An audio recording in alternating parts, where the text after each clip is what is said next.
সময়। কথায় আছে আমাদের জীবনের প্রত্যেক মুহূর্ত স্বর্ণের মতো হয়। এবার হয় আমরা একে নিজেদের কাছে রাখতে পারি বা একে আমরা চলে যেতে দিতে পারি, কারণ এই ছোট ছোট মুহূর্তই আছে যা আমাদের জীবনকে গড়ে তোলে।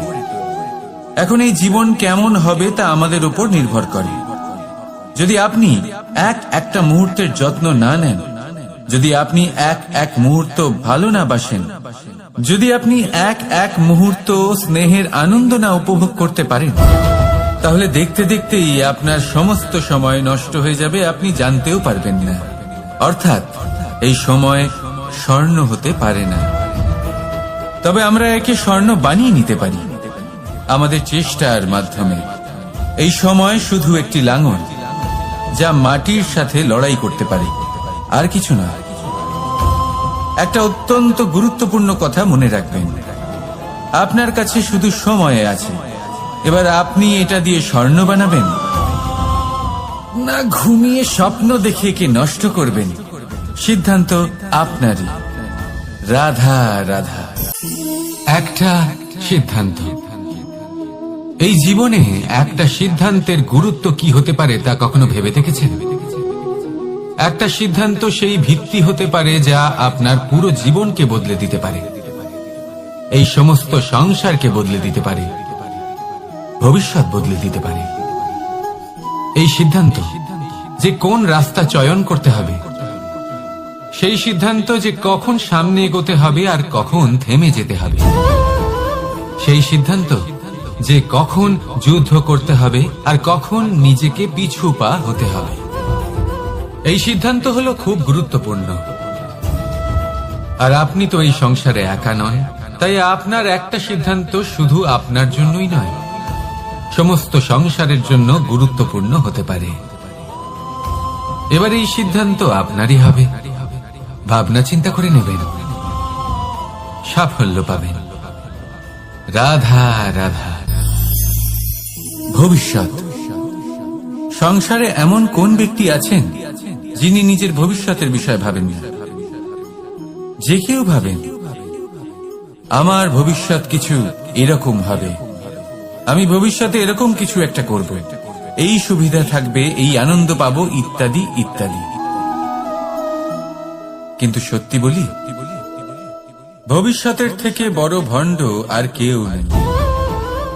ভবিষ্যৎ আপনাকে ছেড়ে চলে যাবে, আপনি জানতেও পারবেন না। ভবিষ্যৎ আপনার থেকে আপনার বর্তমান কেড়ে নেবে।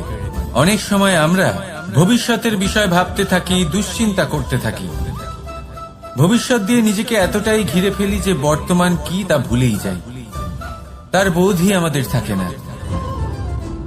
ভাবুন, ভবিষ্যৎ কি? ভবিষ্যৎ হলো সেটাই যা এখনো পর্যন্ত ঘটেনি। বর্তমান হলো সেটা যা এখন ঘটছে। তাহলে যা এখনো ঘটেইনি তার বিষয়ে দুশ্চিন্তা করে নিজেকে ব্যতিব্যস্ত কেন করছেন? এই বর্তমান, এটাই হলো গুরুত্বপূর্ণ। এর উপরে সমস্ত ভাবনা কেন্দ্রীভূত করুন। মনে লক্ষ্য অবশ্যই রাখুন, কিন্তু পুরো মনোযোগ শুধু বর্তমানে থাকবে। এই বর্তমানকে যদি সামলে নিতে পারেন, তাহলে আপনার ভবিষ্যৎ এমনি উজ্জ্বল হয়ে উঠবে। তাহলে আসুন আমার সাথে ভালোবেসে বলুন, রাধা রাধা। আপনি কখনো জীবনে সূর্যোদয় দেখেছেন? কত প্রশান্তিদায়ক, কত শক্তিদায়ক হয়। মনের মধ্যে যেন একটা নতুন প্রেরণা দান করে, একটা নতুন উৎসাহ। কিন্তু যদি আপনি উঠতে দেরি করেন, তাহলে আপনি এই সূর্যোদয় দেখতেই পাবেন না। ঠিক এরকমই হয় আমাদের জীবনেও। সুযোগ সূর্যোদয়ের মতো। যদি আপনি আপনার জীবনে দরকারের চেয়ে বেশি অপেক্ষা করেন এই সুযোগের সদ্ব্যবহার করতে, তাহলে এই সুযোগ আপনার অপেক্ষা কখনোই করবে না, তা চলে যাবে। সেই জন্য এদের সামলে রাখুন। সঠিক সময় আসলে এই সুযোগের সদ্ব্যবহার করুন, নিজের কর্মকে সম্পূর্ণরূপে সার্থক করুন। এটাকে এক মুহূর্তের মতো দেখুন। যদি এরকম করেন, তাহলে জীবনও সূর্যোদয়ের মতোই হবে। এতে সন্তুষ্টি থাকবে, গৌরব থাকবে, আর থাকবে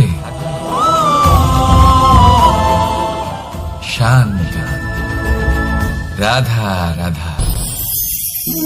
আমরা জীবনে এমন অনেক মানুষকে চিনি যারা অত্যন্ত শক্তিশালী, নিজের পরীক্ষা দিতে কখনো পিছপা হন না, খুব কঠোর হন, আত্মপ্রত্যয়ী হন, কিন্তু তাও তারা সাফল্য পান না। কেন? কি কারণ হতে পারে এর? লৌহ মানবের মতো ব্যক্তিত্বের অধিকারী হওয়া সত্ত্বেও তারা সফলতা কেন লাভ করেন না? এবার এটার উত্তর তাদের ব্যক্তিত্বের মধ্যেই লুকিয়ে রয়েছে। লৌহ মানব, লোহা। আপনি কখনো লোহাকে দেখে থাকবেন অত্যন্ত শক্তিশালী, অত্যন্ত কঠিন, কিন্তু শুধু তখনই যখন সেটা শান্ত থাকে, শীতল থাকে। তাকে উত্তপ্ত করুন, তা আর কঠিন থাকবে না। তার উপরে এক চিনতে শিখুন সেই চিন্তাগুলো যা ক্রোধ বাড়িয়ে দেয়, আর সেগুলোকে শেষ করে দিন, নয়তো সেই রাগ আপনার পতন অবশ্যই ঘটাবে। রাধা রাধা। ভগবান। প্রত্যেক কঠিন পরিস্থিতিতে এই নামই আছে যা আমাদের উপায় দিয়ে থাকে। ব্যক্তি যান, ভগবানের পুজো করেন, আরাধনা করেন, ব্রত পালন করেন, মন্দিরে যান, পুজো পাঠ করেন, ভগবানকে জাগিয়ে তোলেন, আর তারপর শুরু হয় সমস্ত প্রশ্ন। হে ভগবান, আমার সাথে এরকম কেন হচ্ছে? কেন আমারই জীবনে এত দুঃখ আছে? আমি কিভাবে এর সম্মুখীন হব? আমাকে কেন এত কষ্ট ভোগ করতে হচ্ছে? হে ভগবান, আমি কি করব? আমাকে সাহায্য করুন, কোনো রাস্তা দেখান।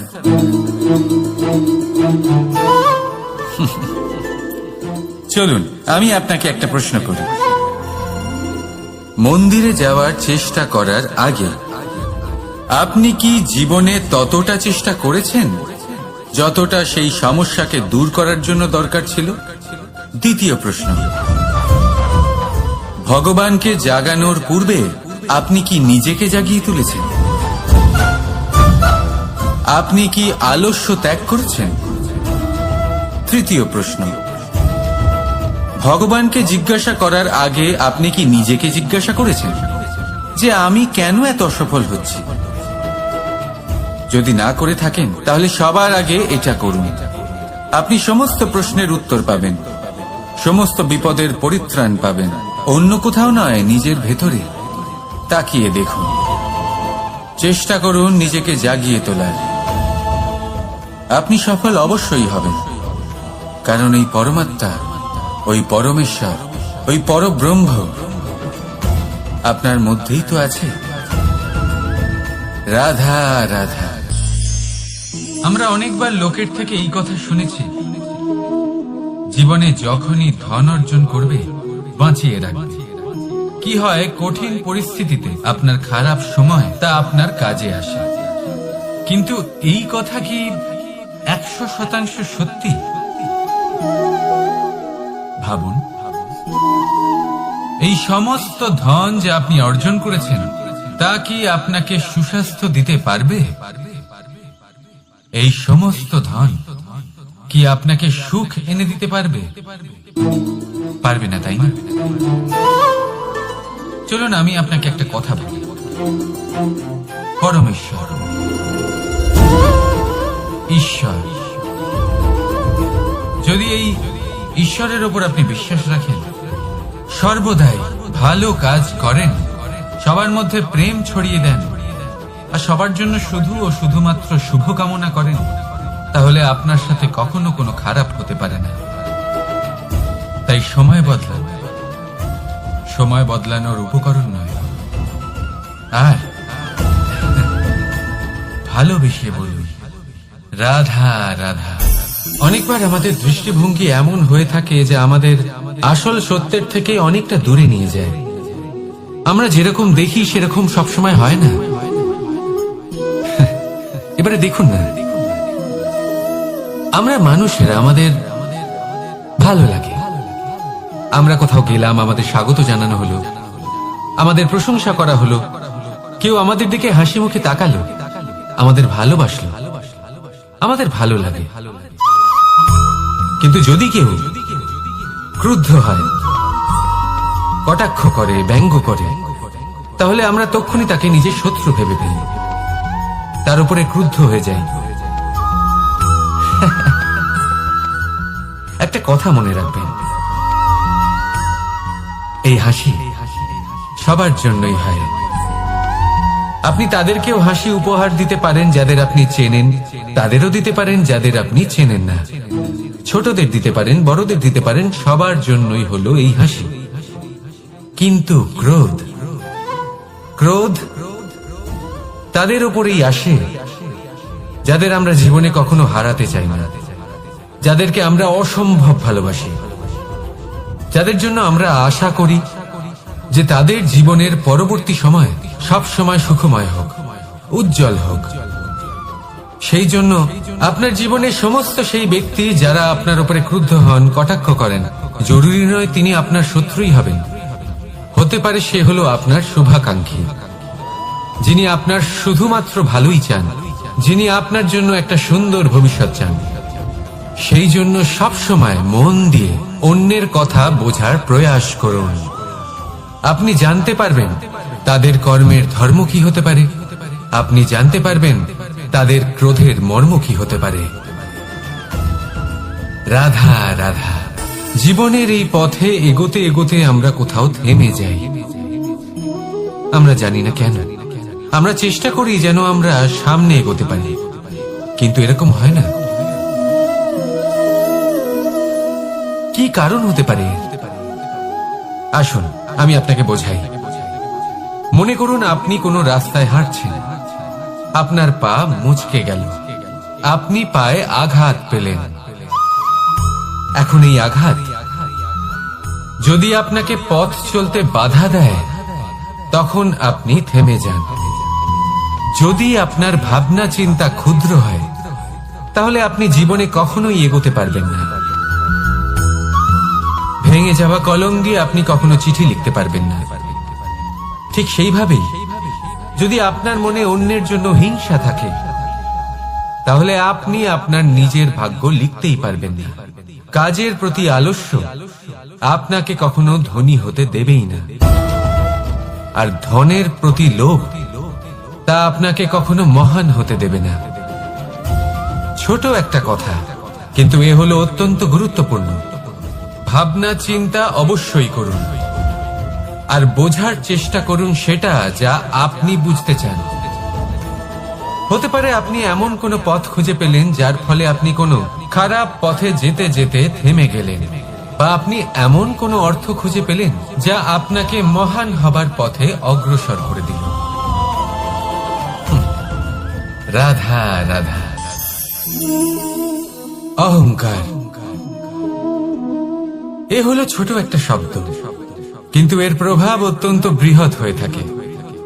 আর সব থেকে বড় সমস্যা হলো মানুষ আজ অব্দি বুঝতেই পারেনি যে এই অহংকারের বাস্তব রূপ কিরকম। কেউ একে গর্বের নাম দেন, কেউ একে আত্মসম্মানের নাম দিয়ে থাকেন, এবং কোথাও একটা এমন সময় চলে আসে যখন সময় এই অহংকারকে ভেঙে খান খান করে দেয়। আর তখন না গর্ব আপনাকে বাঁচাতে পারে, না আপনার আত্মসম্মান। এখন যদি আপনাকে উদাহরণ দিই, তাহলে যেখানে আপনি বসে আছেন সেই ঘরেই ওপরে তাকান, সেই ছাদের দিকে। যদি এই ছাদ অহংকার করতে থাকে যে দেখো আমি তো সব থেকে উঁচু জায়গায় আছি, আমার চেয়ে ওপরে আর কেউ নেই, আমি এই ঘরে থাকা সমস্ত ব্যক্তিকে ছায়া প্রদান করি, যদি এই অহংকার এসে যায় তাহলে কি? একবার ভেবে দেখুন, যদি পরের দিন তার উপর আরো একটা তলা বানিয়ে দেওয়া হয় তাহলে কি? এই ছাদ যার নিজের উঁচু হবার অহংকার ছিল, যে সব থেকে ওপরে ছিল, সে এবার পায়ের তলায় চলে এসেছে। সূর্য যাকে ছাড়া আমাদের জীবন চলতে পারে না, উনি উদিত হন, এটাই হয়ে থাকে।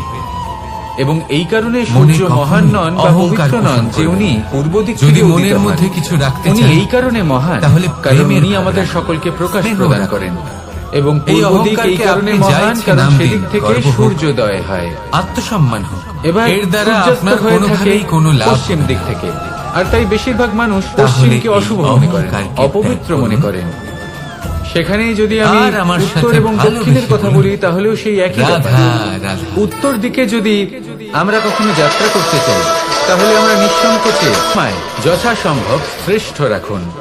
কারণ আপনার কর্ম শুধু আপনার জন্যই নয়, আপনি যেখানে আছেন, আপনার কুল, আপনার স্থান, আপনার দিশা, এই সবকিছুর ওপর তার প্রভাব পড়বে। তাই সব সময় শুভ কর্ম করুন এবং আমার সাথে ভালোবেসে বলুন, রাধা রাধা। জন বনে, সেই বনের বিষয়ে, সেই পথের বিষয়ে, গাছপালার বিষয়ে, পশুপক্ষীর বিষয়ে আমার যদি কোনো জ্ঞান না থাকে, সেই বনের ক্ষুদ্র থেকে ক্ষুদ্রতর অংশের বিষয়ে যদি আমার কোনো জ্ঞান না থাকে, তাহলে হতেই পারে সেই বনে কোথাও আমি হারিয়ে যাব। হয়তো এমন ভাবে হারিয়ে যাব, কোনোদিনও বাইরেই বেরোতে পারবো না। তাই সেই বনের বিষয়ে জ্ঞান লাভ করা আবশ্যক। এটাই হলো শিক্ষা। জীবনে বেশিরভাগ মানুষই কেন অসফল হন? ওনারা একটা লক্ষ্য স্থির করেন, কিন্তু সেই পথের বিষয়ে তারা পর্যাপ্ত জ্ঞান অর্জন করেন না। সেই পথে কি বিপদ আসতে পারে প্রত্যেকটা পৃষ্ঠার জ্ঞান তাদের নেই, আর সেই জন্যই তারা অসফল হন।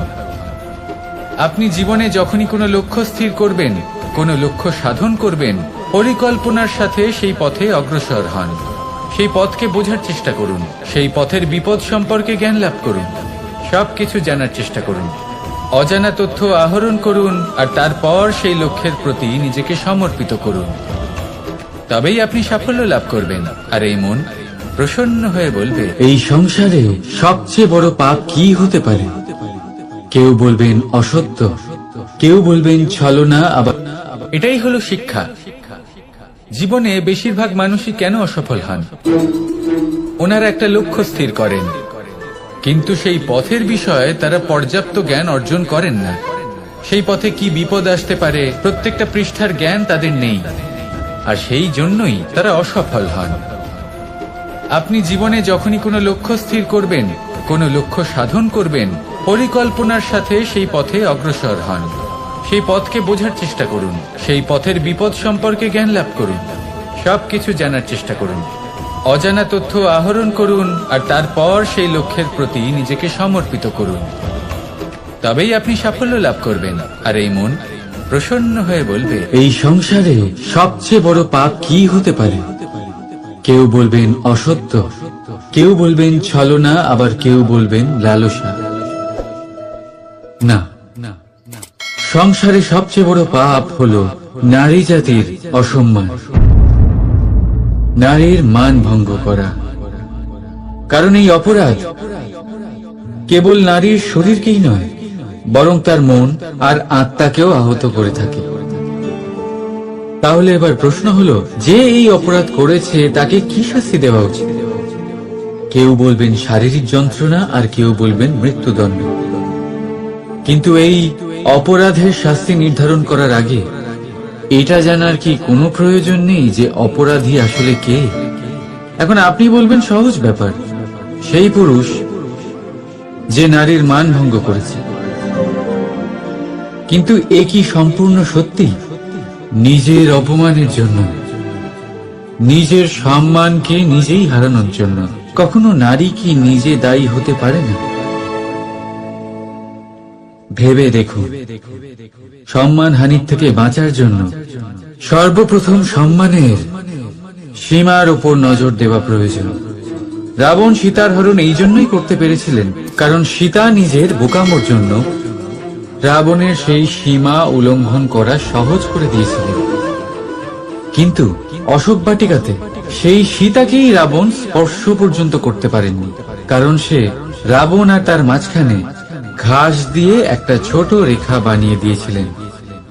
জীবনে না বলতে শিখুন। যদি কেউ আপনার সম্মানের সীমা পার করতে চেষ্টা করে, তাহলে তাকে সেখানেই আটকাতে শিখুন।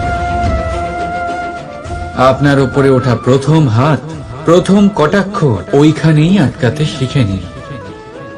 তখন কোনো পুরুষের সাহস সুখ, দুঃখ এবং শক্তি, এই তিন হলো এই সংসারের ত্রিদেবের মতো। আমাদের জীবনে যা কিছু ঘটছে এই তিনটির ভিত্তির উপরেই হচ্ছে। আসলে এই সংসারের একটা নিয়ম আছে, যখনই আপনি কিছু লাভ করেন এই সংসার আপনার পরীক্ষা নেয়। এটা জানার জন্য আপনার পরীক্ষা নেয় যে আপনি যা কিছুই লাভ করেছেন আপনি কি আদৌ সেটার যোগ্য কিনা। ঠিক সেইভাবেই এই সুখ, দুঃখ এবং শক্তি আপনার পরীক্ষা নিয়ে থাকে।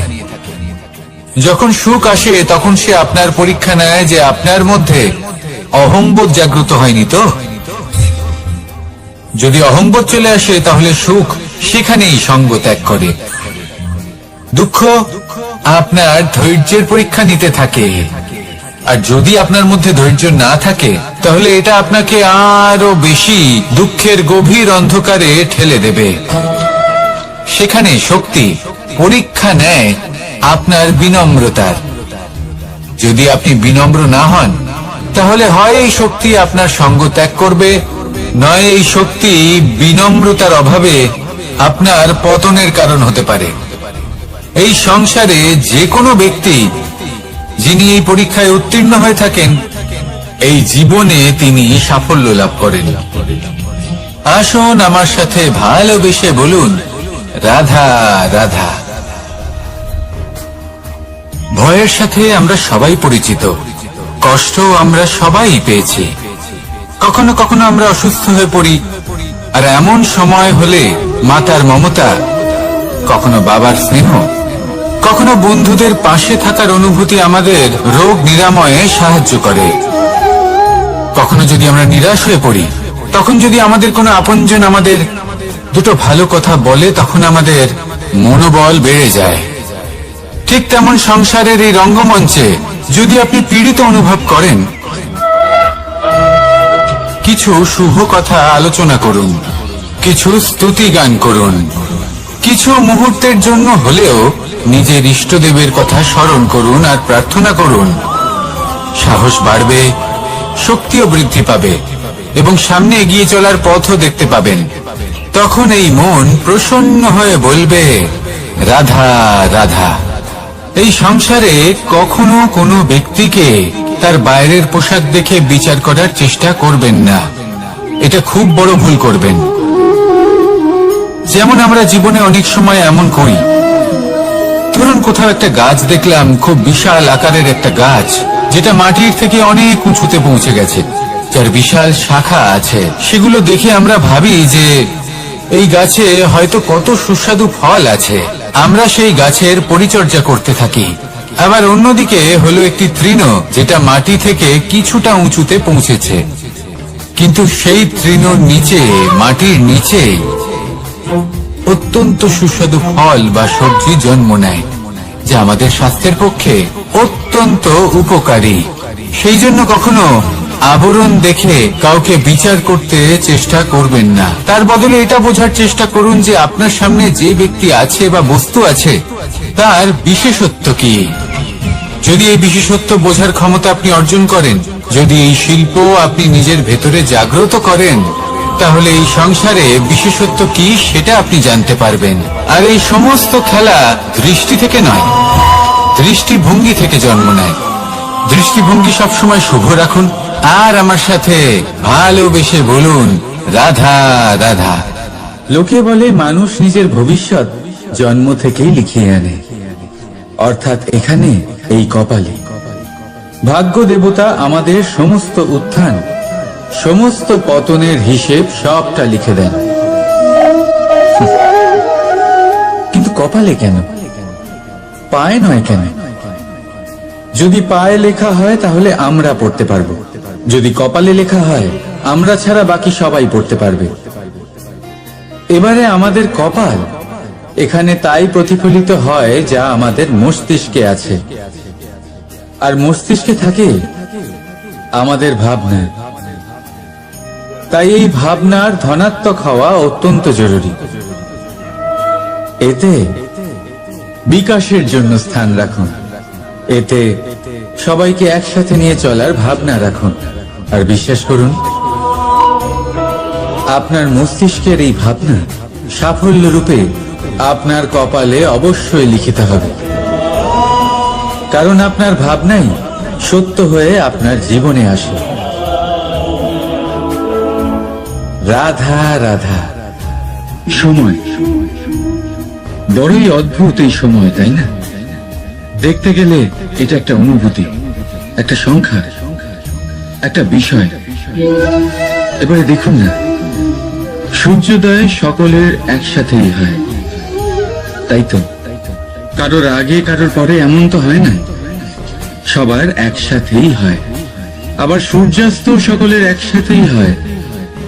এবারে ভাবুন, এই সময় প্রত্যেকের জন্য আলাদা আলাদা। কারোর জন্য এই সময় ভালো, আবার কারোর জন্য এই সময়ই খারাপ। এক্ষুনি এই মুহূর্তে কারোর মুখে সফলতার আলো রয়েছে, আবার কারোর মুখে অসফলতার নিরাশা। এটা কেন? কেন এই সময় কারোর জন্য শ্রেষ্ঠ, আবার কেন তা কাউকে নিরাশ করে? এটার উত্তর হলো আপনার চিন্তা, আপনার কর্ম। যেমন আপনার চিন্তাধারা, তেমন আপনার কর্ম, আর তেমনই হবে আপনার এই সময়। আপনি জীবনে সুখ তখনই পাবেন যখন আপনি কারোর মুখে আশার আলো এনে দেবেন। আপনি আনন্দ তখনই পাবেন যখন আপনি কাউকে খুশি করবেন। হ্যাঁ, এটা ঠিক যে কাউকে খুশি করা সবসময় আপনার হাতে নেই, কিন্তু আপনার হাতে এটা অবশ্যই আছে যে আপনি কাউকে দুঃখ না দেন, কাউকে নিরাশ না করেন। আর কোনো ব্যক্তিকে দুঃখ না দেওয়ার এই চেষ্টাও আপনার কর্মই বটে। আর এই শুভ কর্মের ফল আপনাকে প্রকৃতি অবশ্যই দেবে। তাই মনে রাখেন, ভালো সময় তারই আসে যে কখনো কারোর খারাপ চায় না। রাধা রাধা। লোকে আমাকে সবসময় জিজ্ঞেস করে যে কানাই, এখন তুমি বড় হয়ে গেছো, এই বাচ্চাদের সাথে থেকে তুমি সবসময় দুষ্টুমি করো কেন? তুমি বড় হয়ে গেছো, বড়দের মতো থাকো।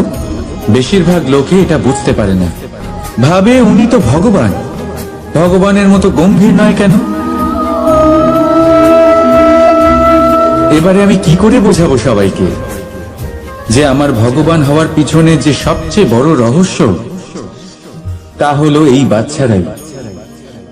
আমার শক্তি কোথা থেকে আসে? সমস্ত সমস্যার সমাধান করার শক্তি এই বাচ্চাদের থেকেই তো আসে।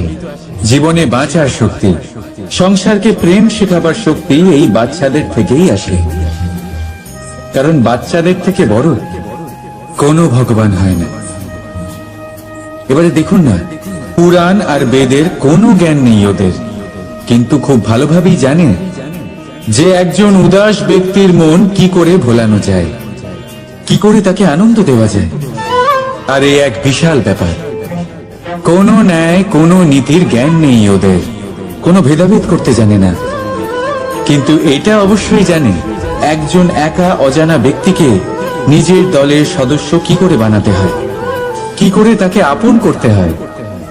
আর এক বড় ব্যাপার, এই বাচ্চাদের থেকে অনেক কিছু শেখার আছে। তাই আপনারাও নিজেদের জীবনে গম্ভীর হওয়ার চেষ্টা কখনোই করবেন না। আর যদি করেন তাহলে এই সংসার খুবই নিরস লাগবে আপনার।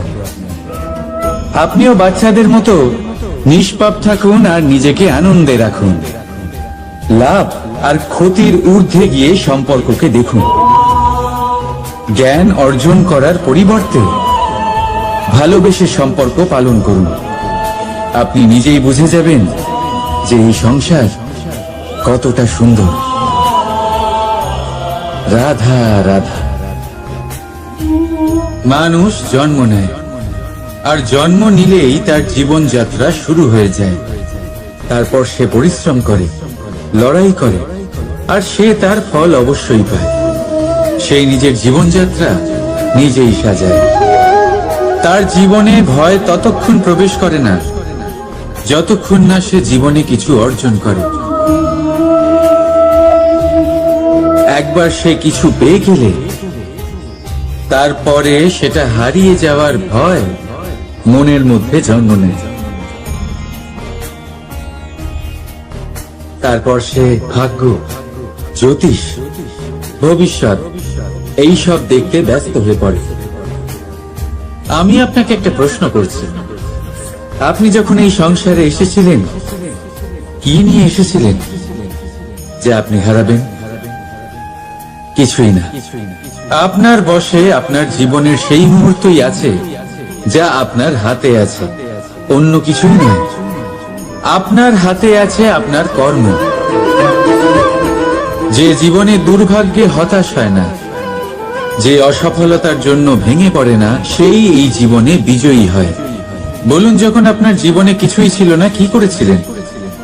পরিশ্রম করেছিলেন, লড়াই করেছিলেন, আর সেই সব কিছু পেয়েছেন যা পেতে চেয়েছিলেন। তাহলে আজ সব পাওয়ার পর ভয় কিসের? সেই সব জিনিস কি আপনাকে পরিশ্রম করার থেকে আটকায়? না।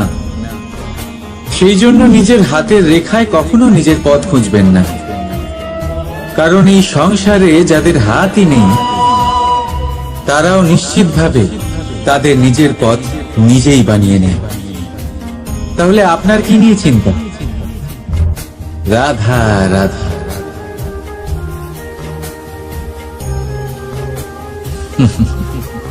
সময়, এই সময় না কোনো ব্যক্তি, না জীব, না বস্তু, তাও সময় জীবিত থাকে। এই সময়ে না জল, না অগ্নি, আর না বায়ু, কিন্তু তাও আমাদের জীবনের আধার। এই সময় দেখতে গেলে মানুষ এই সময়ের হাতের খেলনা। কখনো আমাদের সময় ভালো হয়, আবার কখনো খারাপ। কেউ সময় আসার প্রতীক্ষা করে, আবার কেউ সময় যাওয়ার প্রতীক্ষা করে, কিন্তু এই সময় কারোর হাতে ধরা দেয় না। এই সময় যা কেউ দেখতে পায় না, এটা সবাইকে সবকিছু দেখিয়ে যায়। দেখিয়ে যায় যে আপনকে আর পরকে, আমাদের শুভাকাঙ্ক্ষীকে আর ক্ষতিকে চায়, আমাদের মিত্রকে আর আমাদের শত্রুকে। এই সময় আপনাকে দেখায় যে আপনি কতটা শক্তিশালী, সেই সময় আপনাকে দেখিয়ে যাবে আপনি কতটা দুর্বল।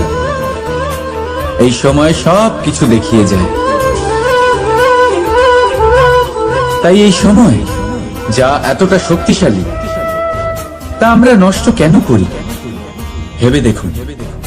এবারে উঠুন আর এই সময়ের সম্পূর্ণ ব্যবহার করুন, এই সময়ের সদ্ব্যবহার করুন, কারণ এই সময়কে ব্যবহার করাটাই আপনার হাতে রয়েছে, আর কিচ্ছু না। আর এই সময় একবার বয়ে গেলে তখন যাই করুন না কেন, কখনো ফেরত আসবে না। সময়ের সদ্ব্যবহার করুন আর সবার মধ্যে আনন্দ ছড়ান। আর আসুন আমার সাথে ভালোবেসে বলুন, রাধা রাধা। আমরা সবাই জীবনে সফল হতে চাই, তাই না? প্রত্যেকের জীবনে ব্যক্তিগত একটা লক্ষ্য আছে, আর প্রত্যেকের জীবনে তাদের লক্ষ্যে পৌঁছানোর আলাদা আলাদা যাত্রা আছে। এবার এই যাত্রায় অগ্রসর হওয়ার জন্য পথের দরকার। পথ, এই পথ, এটা অত্যন্ত গুরুত্বপূর্ণ, আর মানুষ এটাই বুঝে উঠতে পারেন না। অধিকাংশ মানুষ তাদের গোটা জীবন কাটিয়ে দেন এই পথ খুঁজতে গিয়ে, আর অধিকাংশ মানুষ জীবন কাটিয়ে দেন তাদের এই পথ বদলাতে গিয়ে। কিন্তু এভাবে সাফল্য অর্জন করা যায় না। এবারে আপনারা জিজ্ঞেস করবেন, কি করে সাফল্য লাভ করবেন? এই সফলতা তিনি অর্জন করেন যে তার পথ নিজেই তৈরি করে। দেখুন, যত শক্তি আর যত সময় আপনি পথ খুঁজতে আর বদলাতে গিয়ে নষ্ট করবেন, তার থেকে কম সময় এবং শক্তির দ্বারা আপনি নিজের পথ নিজেই বানাতে পারবেন, নিজের লক্ষ্যে পৌঁছতে পারবেন। সেই জন্য বারবার আপনার পথ বদলাবেন না, খোঁজাখুঁজি করবেন না। নিজের এই যাত্রায় নিজের পথ নিজেই তৈরি করুন, আর যত তাড়াতাড়ি সম্ভব নিজের লক্ষ্যে পৌঁছে যান। রাধা রাধা। আপনি ওই কথাটা নিশ্চয়ই শুনেছেন যখন ভগবান একটা দরজা বন্ধ করেন তখন অন্যদিকে অনেক দরজা খুলে দেন। এবার এই দরজা, এই সমস্ত পথ আমরা দেখতে পাই না, অনেক সময় আমরা বুঝতে পারি না, হারিয়ে যায় সব। কখনো কখনো মনে হয় যে এই কথাটাই মিথ্যে, কিন্তু আসলে তা তো নয়। তাহলে হারিয়ে যায় কেন? কারণ আমরা সময় নষ্ট করি এই দরজার দিকে তাকিয়ে থেকে। ভাবি এই বুঝি দরজা খুলবে, এবার দরজা খুলবে। অপেক্ষা করতে করতে আমরা অনেক সময় নষ্ট করে ফেলি। এত সময় নষ্ট করি যে আমরা দেখতে পাই না, খুঁজে পাই না সেই সমস্ত দরজা আর পথ যা আমাদের জন্য খোলা রয়েছে। যদি খুঁজেই না পাই তাহলে তা ব্যবহার করব কি করে? মনে রাখুন, ভগবান সব সময় আমাদের সাথে রয়েছেন, আমাদের সাহায্য করছেন। এই পথ সব সময় আছে, সর্বত্র আছে। দরকার রয়েছে শুধুমাত্র দৃষ্টির, দৃষ্টিভঙ্গি এবং ভাবনার। এই দৃষ্টিকে বিস্তৃত করুন, এই দৃষ্টিভঙ্গিকে ধন্যাত্মক করে তুলুন, আর এই ভাবনা, এর সীমা একটু বাড়িয়ে তুলুন। তারপর দেখবেন সব খুঁজে পাবেন। আসলে কি, এই যে ঈশ্বর, এই যে পরমাত্মা, তা আমাদের সাথে রয়েছে, আমাদের মনের মধ্যে রয়েছে। যিনি তাকে মন থেকে চাইবেন তিনি তাকে মনের মধ্যে অবশ্যই খুঁজে পাবেন। যদি উনি মন থেকে চান পথ খুঁজে পেতে, তাহলে তিনি অবশ্যই পথ খুঁজে পাবেন। তাহলে আসুন আমার সাথে ভালোবেসে বলুন, রাধা রাধা। ধর্ম, আমরা সকলে ধর্মের বিষয়ে কথা বলি, কখনো নিজের ধর্মের বিষয়, আর কখনো অন্যের ধর্মের বিষয়। কখনো আমরা অধর্ম দেখলে সেই বিষয়ে কথা বলি। অনেক রকম আলোচনা হয়, কিন্তু এই ধর্ম আসলে কি, সেটা কি কেউ বোঝে? যদি আমি আপনাকে উত্তর দিই, এই উত্তর সরল। ধর্ম হলো তাই যা মানুষকে অন্য মানুষের সাথে, সমস্ত বিশ্ব সংসারের সাথে আনন্দ সহকারে বাঁচতে শেখায়। সেই জন্য আপনি যদি কখনো কোনো ধর্মীয় স্থানে যান, সেই ধর্মীয় স্থানে গিয়ে আপনার শান্তির অনুভূতি হয়, তাই না? কিন্তু দেখুন, ধর্মের জ্ঞান থাকলেই সেই মানুষ ধর্মের পথে চলতে পারবে এমন কোনো কথা নেই। অনেক সময় সম্পর্কে যখন সংঘর্ষ বেড়ে যায়, তখন ইচ্ছের জন্ম হয়, ক্রোধের জন্ম হয়, অহংকারের জন্ম হয়, আর তারপর বিনাশ হয়ে যায় এই ধর্মের। সেই জন্য দ্বিতীয় সব থেকে গুরুত্বপূর্ণ গুণ যা আমার সারথীর মধ্যে থাকা উচিত, তা হলো ধর্মবীর হওয়া। এবার দেখতে হবে সেটা এই যে কে হবে সেই ব্যক্তি যিনি এই স্বয়ম্বরে নিজের ধর্মে অটল থাকবেন। কারণ সেই ব্যক্তি এই সংসার থেকে সরে এসে ধর্মের পুনঃস্থাপনের এই মহাকার্যে আমার সারথী হতে পারবেন। তাহলে আসুন আমার সাথে ভালোবেসে বলুন, রাধা রাধা। কর্ম, ধর্ম, জ্ঞান, এই 3 স্তরে অনেক মানুষ পৌঁছতে পারেন। অনেকে এই পরীক্ষা দিয়ে তাতে উত্তীর্ণ হয়ে যেতে পারেন, কিন্তু শিখরে পৌঁছে শাসন তিনিই করতে পারেন যার কাছে এই চতুর্থ গুণটিও থাকে, সমর্পণ। অত্যন্ত গুরুত্বপূর্ণ একটা গুণ এটা। এই সমর্পণ আসলে অত্যন্ত গুরুত্বপূর্ণ। পূর্ণ সমর্পণ দরকার নিজের লক্ষ্যের প্রতি, সমর্পণ নিজের কর্তব্যের প্রতি, সমর্পণ নিজের আত্মার থেকে নির্গত স্বরের প্রতি, সমর্পণ নিজের রথীর প্রতি, অর্থাৎ আমার প্রতি। এবার এই পরীক্ষায় অত্যন্ত কঠিন এক বাঁক আসতে চলেছে, যেখানে সারথীকে সমর্পণের নিরিখে পরীক্ষা করা হবে, আর তাতে উত্তীর্ণ হওয়ার পরেই তার হাতে ধর্ম স্থাপনের রথের রাশ তুলে দেওয়া হবে। দেখা যাক কি হয়। ততক্ষণ আপনি প্রসন্ন থাকুন আর আমার সাথে ভালোবেসে বলুন, রাধা রাধা।